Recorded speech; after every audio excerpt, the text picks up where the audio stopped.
আমি কি খাইমু, আমি কি করবো, আমি কি করবো, এর ফতোয়া আপনি দিয়ে হারবেন? কথা কয়টা ওই যেরকম দিয়ে হারবেন ফতোয়া? আমার ইচ্ছা গেছে আমি ধলা কাপড় কিনবো, আমার ইচ্ছা গেছে আমি নাল কিনবো, আমার ইচ্ছা গেছে আমি মুরগি খাবো, আমি হাঁস খাবো, আমি গরু খাবো, এর উপরে আপনি ফতোয়া দিয়ে হারবেন? হ্যাঁ, এটা কথা হইল? টার্গেট কি? টার্গেট ইসলাম বাড়ি করেছে, আসাম আইন পাশ করেছে, ক্যাবিনেটে সিদ্ধান্ত নিয়েছে আসামে গরু খাওয়া বন্ধ। আমি বললাম কে করলে গাই গরু খাওয়া যাবো না? বললাম কে করলে গাই? আমি করে আম্মা গায়ে করে কি? আমি ঠিক আছে গাই গরু খাম না, বলদ গরু খাবো। গাই খাবো না, বলদ খাবো। বলে না মুক্তি দেখা হারবে না। বলে কে বলো? ডাঙ্গর ভগবান। গাই খান গাই ওগরে মাও, বলদ খান বলদ ওগরে ভগবান। কালকে গোবর ছাগল আঙ্গরে মাসি হয়, তারপরে হাঁস খাবেন খবর আঙ্গরে চাষি হয়, মুরগি খাবেন খবর আঙ্গরে ফুবু হয়। তা আমরা খামো কোন পশু? কিছু তো খান না মুসলমান না। এটা একটা কথা হইল নাকি? হ্যাঁ, কিতাবের উপর ডিপেন্ড করো। আচ্ছা বলেন, ইসলামের যদি কোনো দরকার পড়ে, কোরআনে আছে না নাই, হাদিসে আছে না, যদি কোরআনে আছে চলবো, কোরআনে নাই চলবো না, এটাই তো নিয়ম না? কথা কয় না? আরো জোরে কন, আরো জোরে কন, আরো জোরে কন। আমি কইলাম আসামের গুয়াহাটি হাইকোর্টের চিফ জাস্টিস সাহেব যদি নিয়ম এইটাই হয়, কোরআনে যদি কয় আছে তাহলে কর্ম, কোরআনে যদি কয় নাই তাহলে কর্ম না। কোরআনে নাই গরু খাওয়া, গরু খাওয়াই লাগবো, কোরআনে নাই। হাদিসেও নাই গরু খাওয়া লাগবো, হাদিসেও নাই। কিন্তু আসামের উচ্চতম ন্যায়ালয়ের হাইকোর্ট সাহেব আপনি একটা ফয়সালা বেঁচে বসান, আমরা হিন্দু ধর্মের কিতাব থেকে প্রমাণ করে দিব গরু খাওয়া লাগবো। আমরা তো কই না খাওয়া লাগবো, কোরআনেও নাই হাদিসেও নাই, খাওয়া লাগবে আছে কি? খালি কথা জায়েজ, এর উপরে কোনো কথা লেখা নাই, জায়েজ। আল্লাহ নবী কইছে কম খাও, নবী কইছে কম খাও, নবী কইছে কম খাও, নবী কইছে কম খাও, নাই হাদিস কোরআনে খাওয়াই লাগে। ঋগ্বেদ 2 নম্বর অধ্যায় 3 নম্বর কষ্ট 4 নম্বর অনুচ্ছেদে লেখা আছে, ভক্তে ভগবানম ঈশ্বরে নামাহারা প্রভু দশা নামা ঈশ্বরে প্রভু নামা ভক্তি চর্ষ রাম রামায়ণ দশা নমায় ভগবান ভক্তি দবায় প্রভুয়ে নমা ঈশ্বরে প্রভু নমা। ভগবান শ্রীকৃষ্ণ কইছে যারা গরুর গোশত বেশি করে খায় ভগবান তার ব্রেন বাড়ায় দেয়। ভগবানে কইছে গরুর গোশত খাও, এরা খায় না, খুদার আল্লাহর উপরে ফতোয়া দেয়। ভগবান শ্রীকৃষ্ণ কাছে গরুর গোশত খাও। রামের যখন বনবাস দিয়েছিল 12 বছর, রাম সাহেব 2 বার গরু খাইছে। রামজি কইতেছে, ভগবান রাম কইতেছে গরু খাও, এরা কই খায়ও না। আল্লাহর উপরে ফতোয়া, রামের উপরে ফতোয়া। চিন্তা করে উনাগর আল্লাহ তো রাম না, উনাগর আল্লাহর উপরে ওনারা ফতোয়া লিখে। বরঞ্চ আমাগরে কিতাবেও নাই যে খাওয়াই লাগো। তার নগর কথা হলো মুসলমান খায়। আমি বললাম গায়ে আম্মা, তার কারণ বলো তুমি বুঝবো না। বললাম বুঝো, আমি বুঝবো কেন বুঝবো না? আসামের টপ মুফতি বুঝবো না কেমনে? বলেন আছে বলো বলো গায়ে আমি আম্মা। আমি বললাম কেমনে? বলে মুফতি আমরা তখন ছোট ছিলাম, তখন আমরা মায়ের বুকের দুধ খেয়েছি, যার জন্য আম্মা করে কই আমরা গায়েরও দুধ খাইছি, যার জন্য গায়ে আঙ্গরে আম্মা। আমি কইলাম ভালো কথা, গায়ে যদি 2 কেজি দুধ দেওয়ার জন্য গায়ে যদি আম্মা হয়, মোষে 20 কেজি দুধ দেয়, ওরে তোর আব্বা। গায়ে যদি 2 কেজি দিলে তোর মা হয়, মোষে 20 কেজি তোর বাপ, ছাগলে 1/2 কেজি দিতে তোর ছোট আম্মা। বাপও কেনা, মাও কেনা, চাচাও কেনা, খালি করে মুসলমানে খাইকে। আরে মুসলমানে খাইকে আঙ্গুর কাছে স্বাদ নাকি আমরা খাই। তুইও খা, খা খা, তুইও খা, তুইও খা। কিন্তু আমি আপনাকে অনুরোধ করি যে আপনারা গাই গরু খাবেন না, যেহেতু বন্ধ করছে। গাই গরু খাবেন, গাই গরু খাবেন, খাবেন না। আমরা না খাইলে অসুবিধা আছে নাকি? আমাদের কথা কই না খাইলে অসুবিধা আছে নাকি? খাইবো না, কি অসুবিধা আছে? খাইবো না। দেখি তোমাদের বন্ধ কতদিন থাকে। আজকে এটা করবা, কালকে বন্ধ করবা। আচ্ছা বলেন এরও শেষ দিন আছে না নাই? আরো জোরে কোন আছে না নাই? আপনারা জানেন না এখন তো এরকম পরিস্থিতি হয়ে গেছে, আমার উপরে 35টা কেস চলতেছে, আমার বয়স 36, কেস হয়েছে 35। এখন আলোচনা করতেছে মকিবুর মুফতি গুয়াহাটি হাইকোর্টে তুইলা সব কেস এক জায়গাত কইরা আমারে বলে জেল দিব, ফাঁসি দিব। এবার মনে হয় যে গুয়াহাটি হাইকোর্টের জজ ওখানে বাপ হয়। হ্যাঁ, আচ্ছা কোন তো গুয়াহাটি হাইকোর্টের জজ ঘাস খায় পড়ছে না লেখাপড়া করে আছে?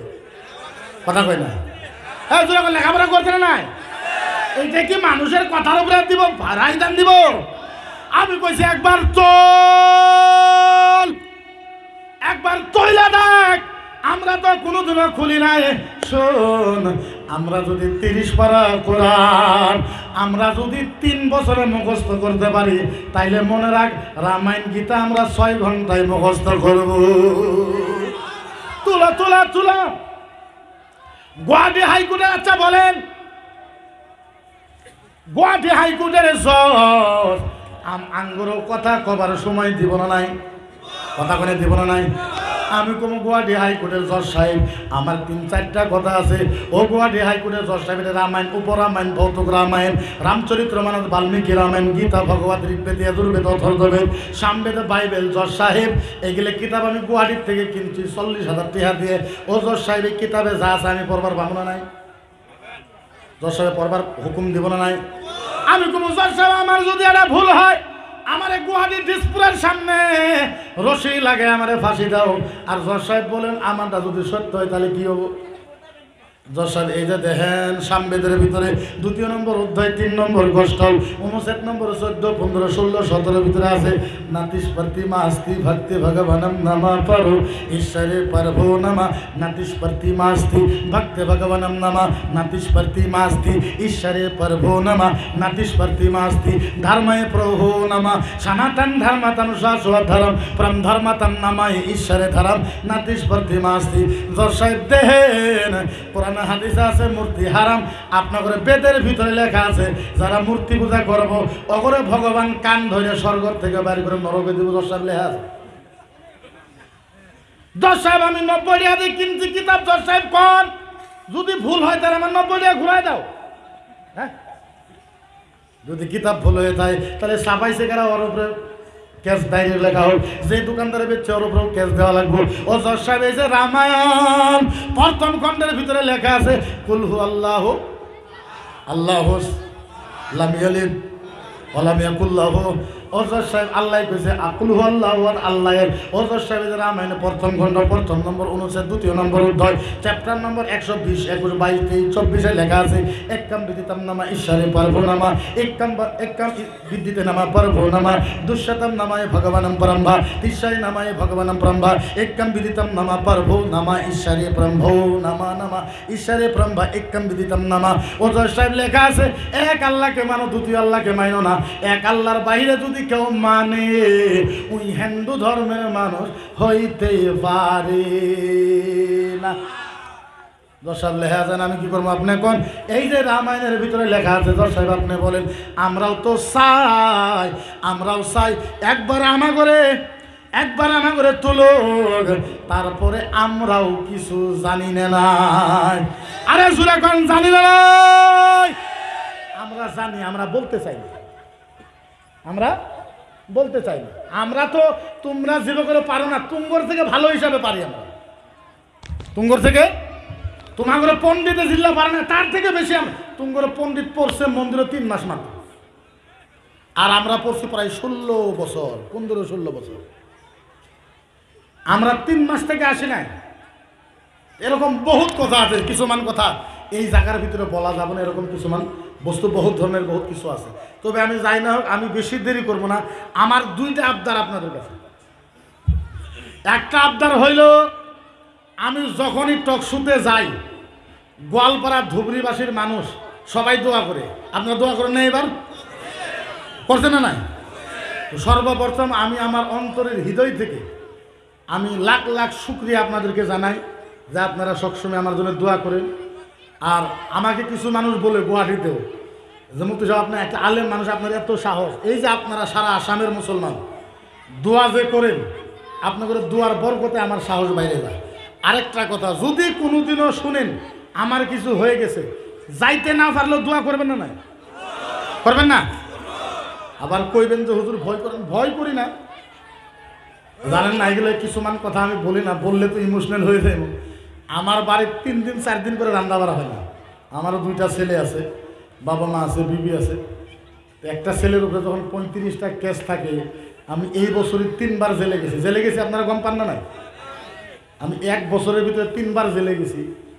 এত কেস মামলা। আরেকটা দোয়া করবেন, 7 ফেব্রুয়ারিতে আমার একটা কেসের ফাইনাল আছে, দোয়া করবেন ইনশাল্লাহ। তো আমি বিবিরে কইছি একটা কথা, যে বিবি দুনিয়াতে তোমার থেকে আপনারা জানেন আমি 6 মাসেও একদিন বাড়ি থেকে আসবো। আর যদিও 1 দিন 2 দিন বাড়িতে যাই, তো বাড়িতে ভিড়ের ঠেলা, কেমনে কেমনে রাতে 3টে যাই বাড়িতে, তারপরেও ফজর নামাজের পর মানুষ আসা আরম্ভ হয়ে যায়। তো আমি বিবিরে কইছি, বিবি দুনিয়াতে তোমার সময় দিতে পারলাম না, আল্লাহ যদি কবুল করে ইনশাল্লাহ বিবিরে আল্লাহর জান্নাতের সময় দেবো ইনশাআল্লাহ। আল্লাহ যাতে আমার ইজ্জতটা রাখে। আবার করবেন ভয় করেন, ভয় করি না। আমার প্রায় 5-6 বার আমার গাড়ি ভাঙছে। আর আমার গুয়াহাটি থেকে এরকম ফোন আসে যে মুফতি তুমি গুয়াহাটি কখন আসো তাও জানি, তোমার গাড়ির প্লেট নম্বর কত তাও জানি, আর তুমি গাড়ি রাখো তাও জানি, আর তোমার গাড়ির তলে বম কেমনে দেওয়া লাগে তাও জানি। তাহলে আপনার ভয় লাগবে না? এমনি তো হিন্দু মানুষের দুশ্মন, RSS এরগুলো দুশ্মন, এমনি আরও কিছু মুসলমানও দুশ্মন। এই জলেশ্বর নিয়ে কিছু একটু বলছিলাম। আচ্ছা, আপনারা জলেশ্বরে এবার সভা হয়েছে, মেলা ভেঙে গেছে, আপনারা ভালো পাইছেন না? নাই ভালো পান নাই?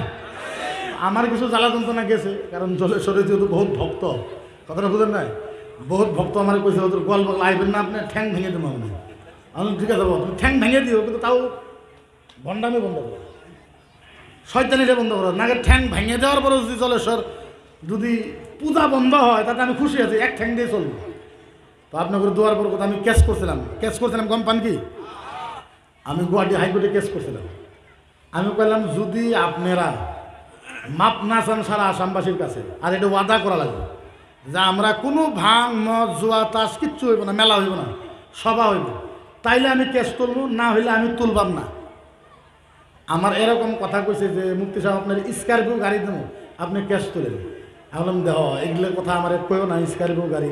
আমি যদি আজকে আসামত, আমি যদি খালি বাড়ির থেকে, আমার কাছে এরকম ফোন আসে গুয়াহাটি পলিটিক্যাল লাইনের থেকে, যে মুফতি সাহেব আপনি খালি মনে মনে থাকেন আর আমাদের উপর সাপোর্ট করবেন, যদি করেন যা চাইবেন তাই দিব। একটা কার দিবা তোমরা স্করপিও? আমি বাড়িতে বসে থাকলে একদিনে 10টা স্করপিও গাড়ি দিব।